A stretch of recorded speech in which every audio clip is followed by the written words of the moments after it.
Every parent wants what's best for their child. We want to raise healthy, happy, confident individuals who go on to live fulfilling lives.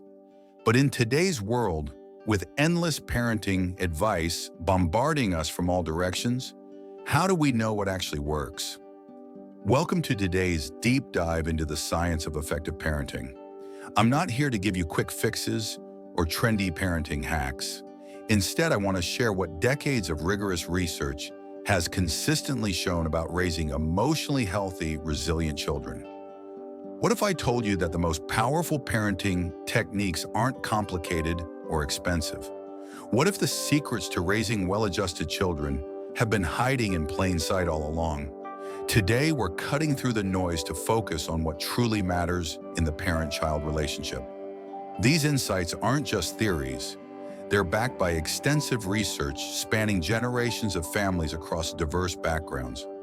Whether you're a new parent feeling overwhelmed, a seasoned parent looking to course correct, or simply someone interested in child development, this video contains valuable insights that might forever change how you view the parent-child relationship.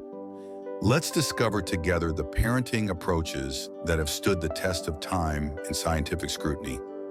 One of the most profound discoveries in developmental psychology is how early attachment shapes our entire lives. In the 1950s, psychologist John Bowlby proposed that the bond between parent and child serves as a template for all future relationships. This isn't just theoretical.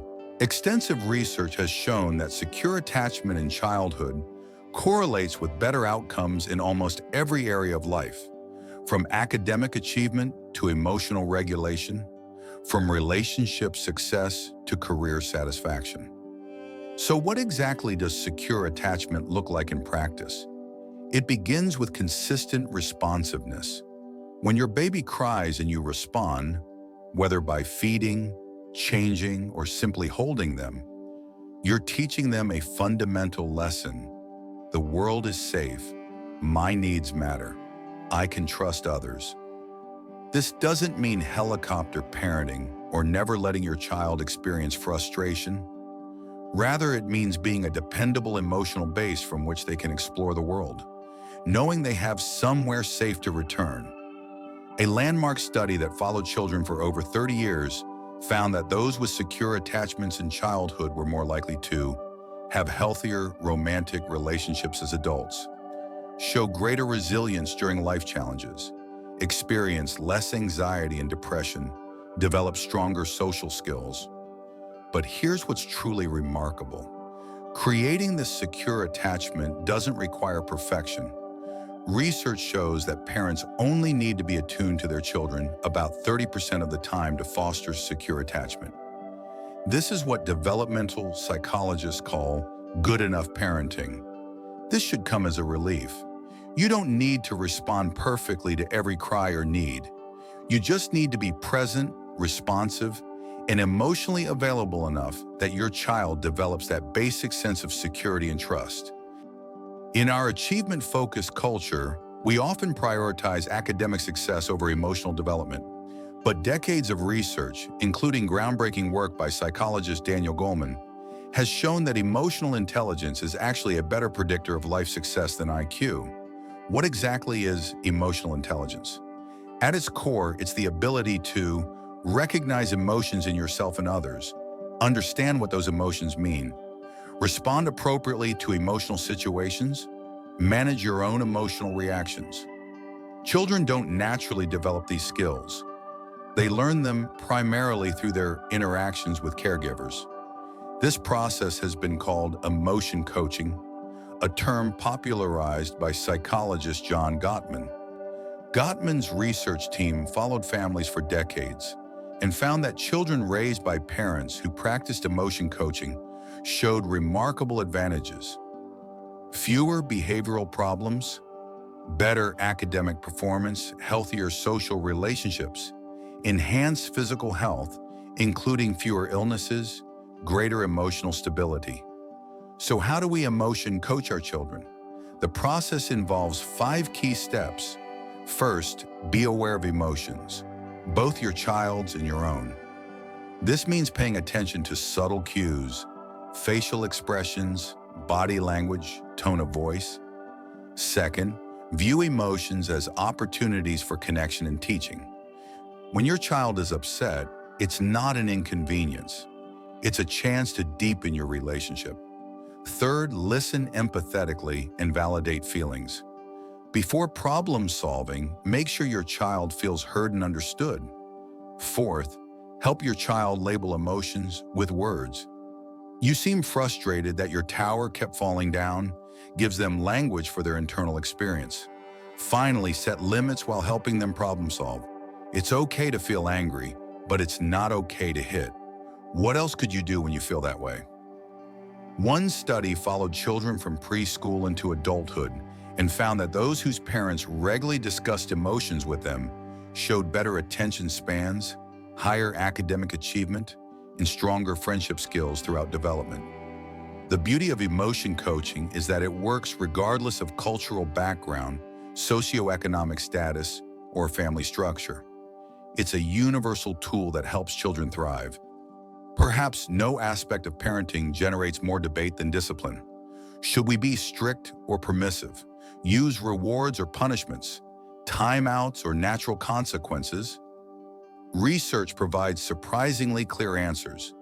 Decades of studies have converged on a parenting approach that balances warmth with appropriate limits, what psychologists call authoritative parenting. Unlike authoritarian parenting, high control, low warmth, or permissive parenting, high warmth, low control, authoritative parenting combines high expectations with high responsiveness.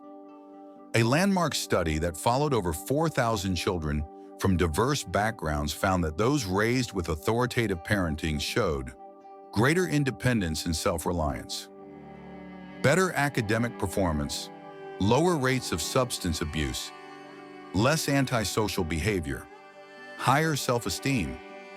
So what does effective discipline actually look like in practice?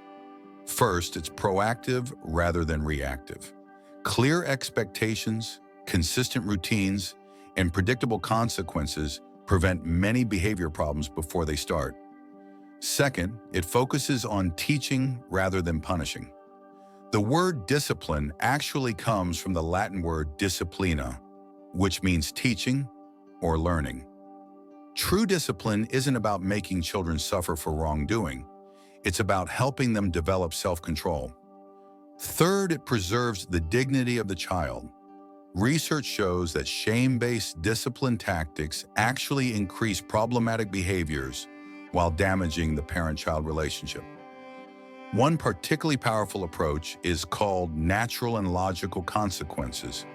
Rather than imposing arbitrary punishments, this method allows children to experience the natural results of their choices or face consequences that logically relate to their behavior.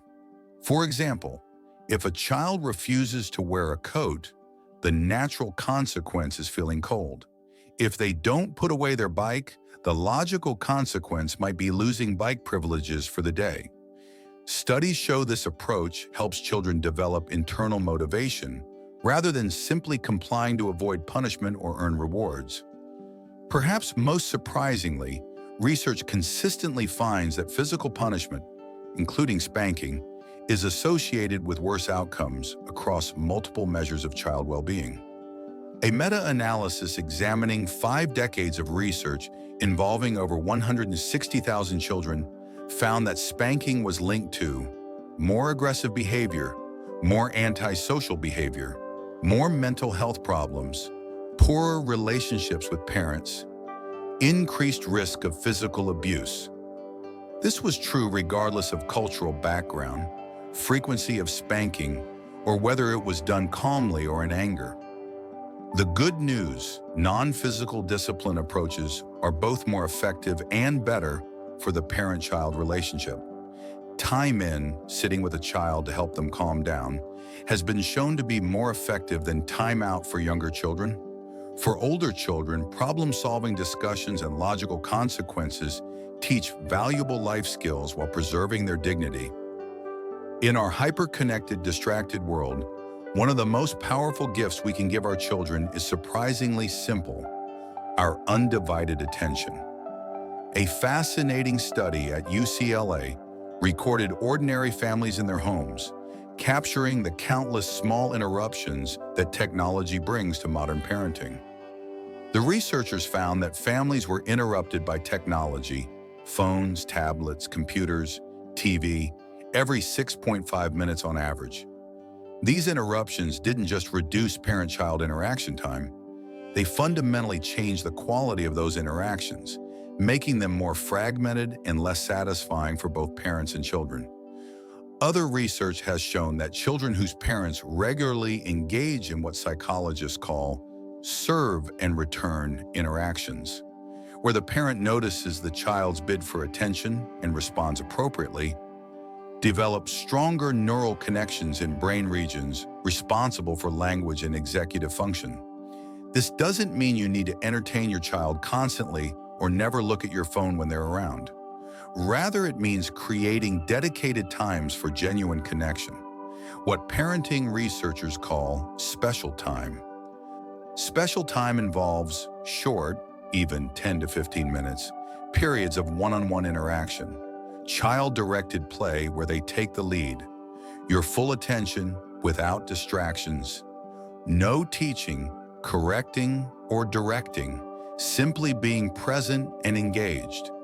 Studies show that regular special time reduces behavior problems, strengthens the parent-child bond, and gives children a sense of security that carries into other areas of life. Quality consistently trumps quantity when it comes to parent-child interactions. Research from the Families and Work Institute found that it wasn't the amount of time parents spent with children that predicted positive outcomes, but rather the quality of attention during the time they did spend together. This should come as a relief to working parents who may feel guilty about time away from their children. Even brief periods of fully present interaction can nurture your child's development in profound ways.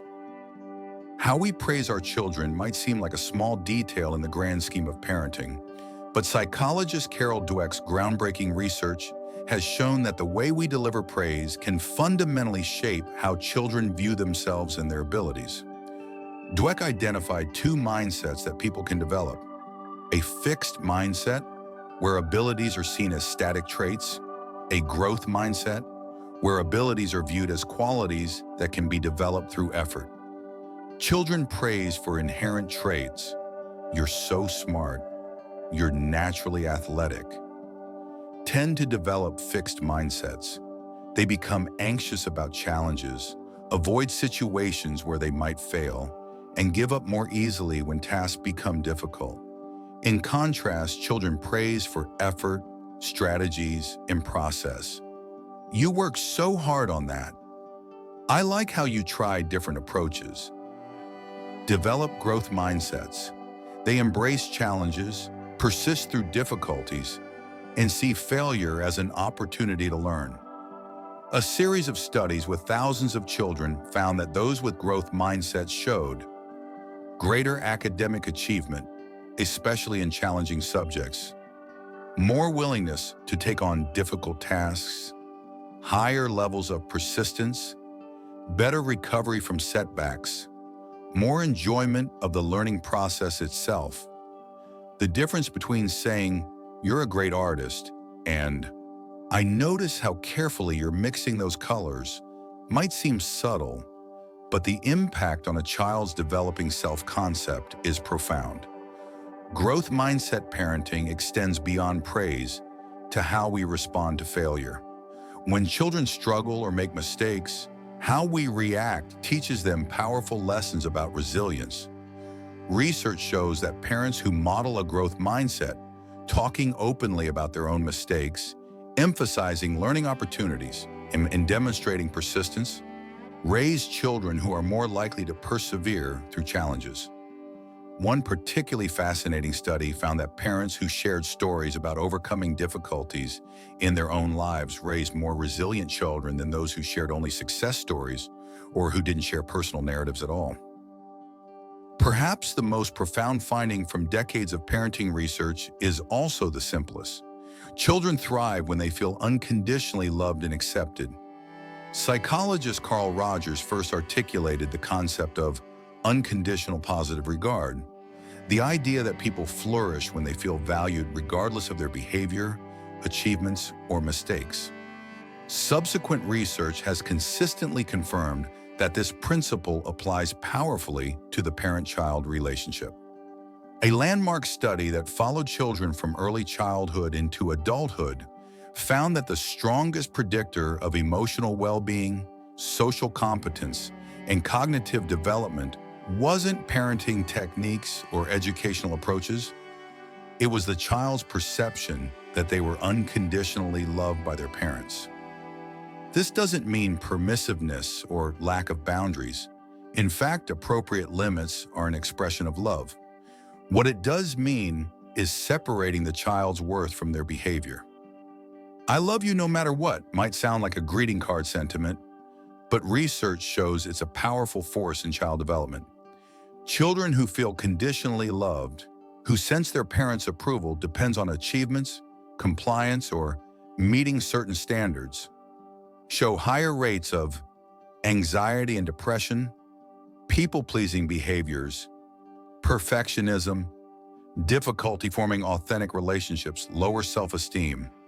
In contrast, children who feel unconditionally loved demonstrate greater emotional regulation, authentic self-expression, willingness to take healthy risks, resilience after failure. Internal motivation. Perhaps most surprising is how this unconditional acceptance actually improves behavior. When children feel securely loved regardless of their actions, they're more likely to internalize their parents' values and make good choices even when no one is watching. One study found that teenagers who perceived their parents' love as unconditional were less likely to engage in risky behaviors like substance use, unsafe sex, and delinquency, not because they feared punishment, but because they had internalized their parents' values and didn't want to disappoint them. Unconditional love doesn't mean we approve of all behavior. We can disapprove of actions while still communicating acceptance of the child. "I don't like what you did, but I always love who you are" is a message that research shows contributes to secure attachment and healthy development. We've covered a lot of ground in this video, from attachment theory to emotional coaching, effective discipline to mindful presence. But how do we integrate these research insights into daily family life? The truth is that no parent implements all these approaches perfectly. In fact, psychologist Donald Winnicott's concept of the good enough parent has been validated by decades of research showing that children thrive not with perfect parenting, but with parents who are present, engaged, and trying their best.